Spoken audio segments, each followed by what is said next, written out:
Hi guys, welcome to my YouTube channel. ಇವತ್ತು ಉಪ್ಪಿಟ್ಟು ಮಾಡ್ತಾಯಿದ್ದೀನಿ. ರವೆ ಉಪ್ಪಿಟ್ಟು ಮಾಡೋದು ಹೇಗೆ ಅಂತೇಳಿ ರೆಸಿಪಿನ ಹಾಕ್ತಾಯಿದ್ದೀನಿ.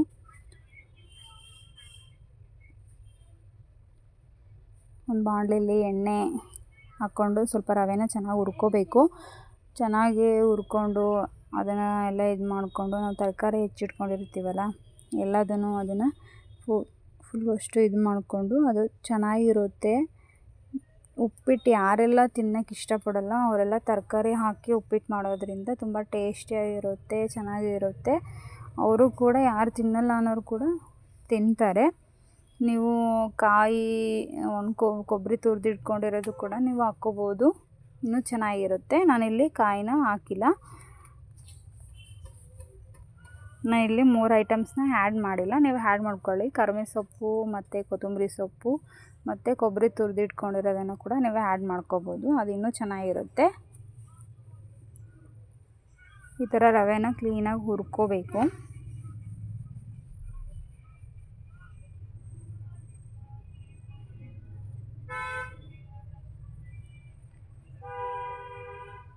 ರವೆನ ಹುರ್ಕೊಳ್ಳೋದ್ರಿಂದ ಉಪ್ಪಿಟ್ಟು ಚೆನ್ನಾಗಿರುತ್ತೆ.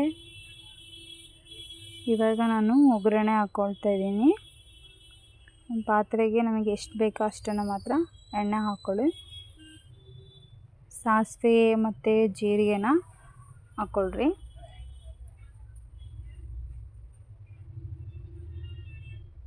ನಾನು ಕರಿಬೇವು ಸೊಪ್ಪಿನ ಹಾಕಿಲ್ಲ, ನೀವು ಆ್ಯಡ್ ಮಾಡ್ಕೊಳ್ಳಿ.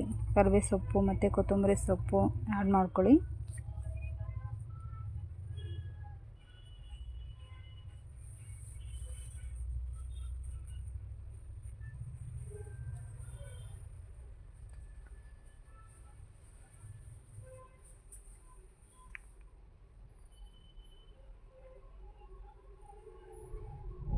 ಈ ಥರ ನಾನು ಎಷ್ಟು ಬೇಕೋ ಅಷ್ಟನ್ನು ಮಾತ್ರ ಮಾಡ್ಕೊಳ್ತಾ ಇದ್ದೀನಿ. ನಿಮಗೆ ಎಷ್ಟು ಕ್ವಾಂಟಿಟಿ ಬೇಕೋ ಅಷ್ಟನ್ನು ನೀವು ಮಾಡ್ಕೋಬೋದು. ನಾನು 1.5 ಕಪ್ ಆಗೋಷ್ಟು ರವೆನ ಹುರ್ಕೊಂಡು ಇಟ್ಕೊಂಡಿದ್ದೀನಿ.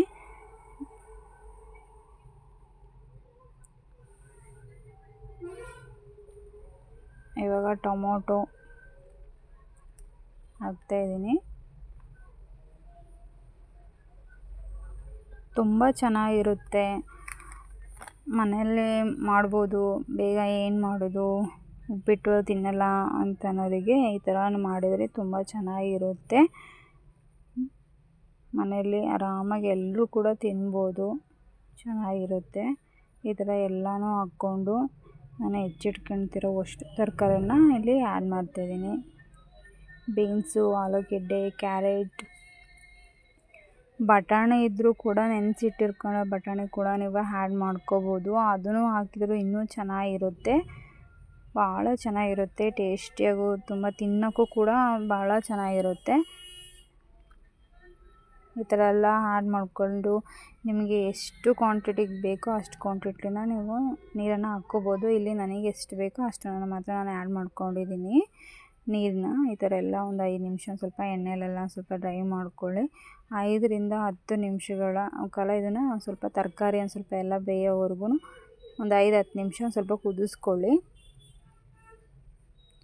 ಅದು ಕುದ್ದು ಆದಮೇಲೆ ಮಳ್ತಾ ಇರುತ್ತಲ್ಲ, ಅದಕ್ಕೆ ನೀವು ರವೆನ ಹಾಕಿ ಸೇರಿಸ್ಕೋಬೋದು, ಹಾಕಿ ಮಿಕ್ಸ್ ಮಾಡ್ಕೋಬೋದು. ಅದಾದಮೇಲೆ ನೀವು ಕೊತ್ತಂಬರಿ ಸೊಪ್ಪು ಮತ್ತು ಕಾಯಿ ತುರಿದಿಟ್ಕೊಂಡಿರೋ ಕೊಬ್ಬರಿನ ಹಾಕಿ ಆ್ಯಡ್ ಮಾಡ್ಕೋಬೋದು.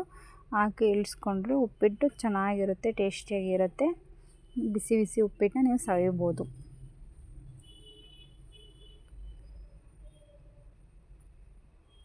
ನೋಡಿ, ನಮಗೆ ಎಷ್ಟು ಬೇಕೋ ಅಷ್ಟನ್ನು ನೀರನ್ನು ಆ್ಯಡ್ ಮಾಡ್ಕೊತೀನಿ.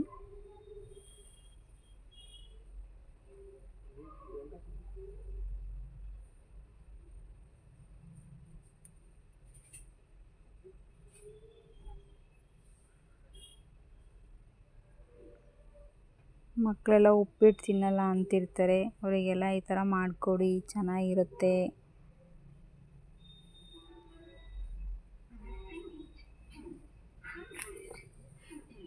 ರವೆನ ಹಾಕಿ ಚೆನ್ನಾಗಿ ಮಿಕ್ಸ್ ಮಾಡ್ಕೊತಿದ್ದೀನಿ. ಇನ್ನು ಹೆಚ್ಚಿನ ವೀಡಿಯೋಗಳಿಗಾಗಿ ನನ್ನನ್ನು ಸಬ್ಸ್ಕ್ರೈಬ್ ಮಾಡ್ಕೊಳ್ಳಿ. ಬೇಗ ಇನ್ನೂ ತುಂಬ ವೀಡಿಯೋಸ್ಗಳನ್ನು ನಾನು ಅಪ್ಲೋಡ್ ಮಾಡ್ತೀನಿ. ಬೇಗ ಎಲ್ಲರೂ ನನ್ನ ಸಬ್ಸ್ಕ್ರೈಬ್ ಮಾಡ್ಕೊಳ್ಳಿ. ಬಿಸಿ ಬಿಸಿ ಆಗಿರೋ ತರಕಾರಿ ಉಪ್ಪಿಟ್ಟು ರೆಡಿ.